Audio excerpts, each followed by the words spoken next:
Okay, so for Texas government, here we're talking the first SLO, which is due, if you're in the mini term, it's due in the first, I want to say 2 or 3 days.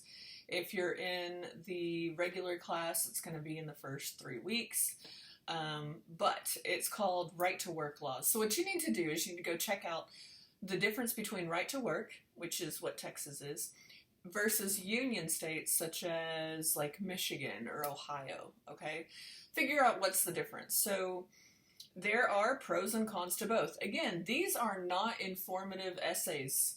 These are persuasive essays that are your opinion, but that are supported by research.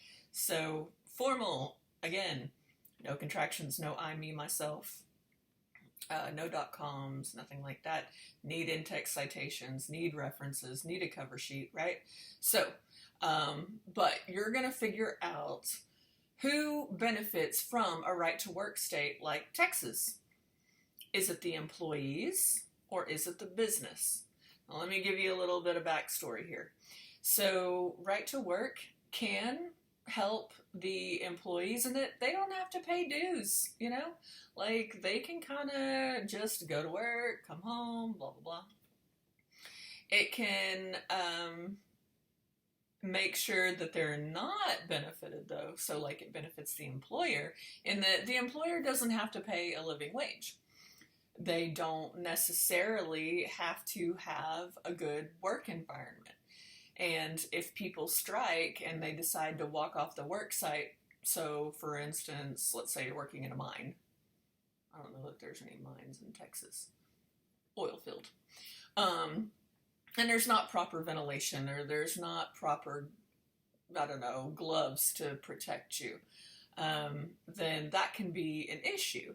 So since it's not a union state, you can't just walk off the work site and protest. They have the very well within their right to fire you. If you say, hey, I've been working all of this time and, you know, I'm still making $7 an hour. And you're not paying me overtime or there's not proper ventilation or whatever, right? In a union state, the unions are good because it gives bargaining rights to the people who work there, okay? But it can be bad because if the union workers decide that they're going to strike, they can't just be fired, and they do tend to actually have higher wages. They do have better work environments. But the company can just say, fine, we'll take our toys and go to China. We're not willing to pay you because you know what? Our CEO and our shareholders, they don't want to get rid of their Christmas bonuses. So we're just going to, you know, close down this factory and now you don't have a job at all. Okay? So that's what happened in the 70s whenever the unions decided to get a little more robust and not want to play ball on anything. Okay, so they weren't willing to waver. So there's pros and cons of both. So you have to figure out which one means what and which one for Texas, which we're a right to work state. So for the right to work state, does it benefit the employees more or the employer more? Okay, so that's first SLO. Second SLO. This one is pretty easy. It has 3 parts, so that's going to be your 3 body paragraphs. You're going to have your intro, your 3 body, and your conclusion. With the first one, you're going to have your intro, 3 body, and conclusion, but you're going to have to figure out what those 3 body paragraphs are. So it's a little bit more difficult. But the second one, it's about executions. Texas executes more people than anyone else in America, and America executes more people than any other country. Now that's saying something. Because if you've studied any kind of history or whatever, like Saudi Arabia, they execute a lot of people. China executes a lot of people. So America still executes more. But anyway, okay, so that being said, is the death penalty an effective means of 3 things? Okay. Social justice for victims' loved ones. This means that The people who, like, let's say you're a murderer, right? And you murdered somebody. Is your execution going to be helpful to that family? Okay. Dartmouth University does a really good study on this, so you might look that up. So that's social justice. Is it criminal justice? So what does the Constitution and the Penal Code say? A lot of people try to use the Bible on this one, like an eye for an eye, tooth for a tooth. Do not do that. That is not criminal justice. Okay? Our justice system is not based on the Bible. The Bible has nothing to do with our laws. The Constitution does. So if you want to use the Bible, you can use that for social justice, but make sure that you can support it with evidence of like psychology and victimology and stuff like that. But you can't use it for criminal justice, so don't make that mistake. And then, is it a deterrence? So does it deter crime? So go check out the FBI database, and they have a lot of information about that. Compare states and their violent crime that do have the death penalty versus those who don't. You can compare Texas versus countries that don't have the death penalty, and see who has more violent crime, and see if the fact that we have the death penalty doesn't mean we have less crime than other places. Okay, so the FBI database, great place to look. All right, let's see here. So that's number 2. Number 3 is healthcare. Oy vey. Okay, so is healthcare a fundamental right or is it a privilege? So you have to decide which one it is, because some people have healthcare through their job, and that's great. Other people advocate for socialized medicine. So you need to decide, which means you're going to have to research a bit of how other people do things as well. Check out on YouTube, it's a PBS special, it's free, or you can go to pbs.com. It's called Sick Around the World, and it compares and contrasts. It's like a documentary, and you can actually use it for your references because it is researched and whatnot. And one of the countries they use is the UK, and I lived there and experienced that medicine, so I understand. And I will agree that what they said was accurate. But they compare and contrast like 7 different countries in a documentary about how they do their healthcare and pay for it.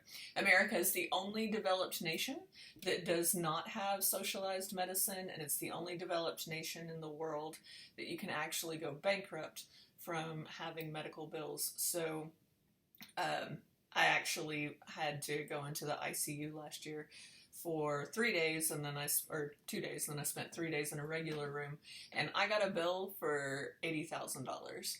Thank God I had good insurance through my job, because if I didn't, I understand how people go bankrupt.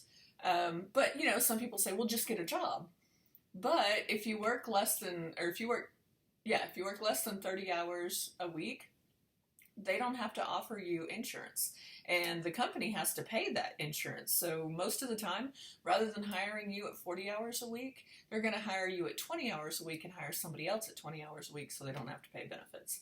So there are people who have worked 3 jobs in a day and they still don't have health insurance because they're just trying to make ends meet, but they only have part-time jobs because nobody is willing to hire full-time.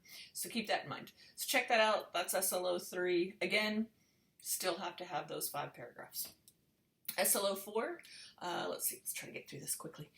This is interest groups and lobbyists. These are going to be the people who go around and they try to schmooze, if you will, senators and House of Representatives. They're going to want to talk to those chairmen and, the leaders, the Senate Minority Leader, the Senate Majority Leader, Speaker of the House, that sort of thing.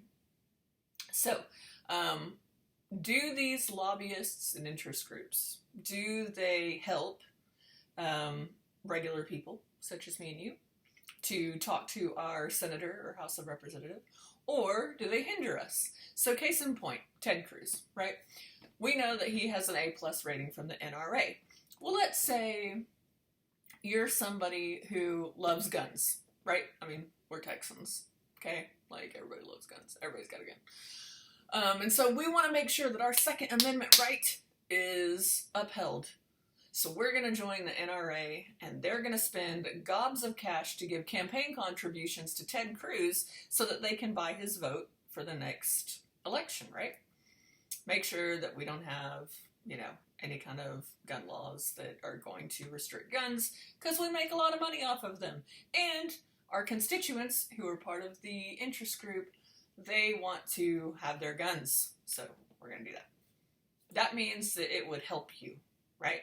So that means the interest groups and lobbyists help you. However, let's say you feel like, I don't know, that you should have a background check before you get a gun, because somebody who's mentally ill, has PTSD, has a history of violence. We see that people who have been convicted of domestic violence have a much higher rate of killing someone if they have a gun. And in states where they have red flag laws, that doesn't happen as much. It's like a 53% decrease or something like that with red flag laws. So maybe you're the type of person who says, you know what, I don't think everyone should have a gun. I think that if you have a history of violence, you're mentally ill, you shouldn't have a gun. So I want gun laws. Maybe not banning guns, but I just want some gun laws. Okay. So then you say, well, I'm not going to join the NRA because the NRA doesn't want any gun laws. So now you're against the NRA. Well, the NRA is very big and very powerful and very wealthy. So in that case, interest groups and lobbyists would actually hinder you talking to Ted Cruz. Because do you think Ted Cruz is going to talk to somebody like me? An individual? Heck no. He don't have time for that. Ain't nobody got time for that. I barely have time to talk to myself, and that's just with my other personalities. I don't even know. It's the voices in my head. Whatever. I kid because I care. But anyway, so those are the two sides of it. So some people would say, yeah, interest groups are great because no senator or House of Representative is really going to talk to an individual and care what they have to say. Other people would say they're a hindrance because they wash out all of the other people who have something to say and maybe legitimate concerns, and they don't get heard because all of these interest groups. So with that, make sure you're looking at everything. Make sure that you are using the checklist and turning that in. And this video has already gone too long. So I don't even like listening to myself drone on for 10 to 12 minutes. Good Lord. You guys are strong for just staying the entire time. All right, so I will see you in class.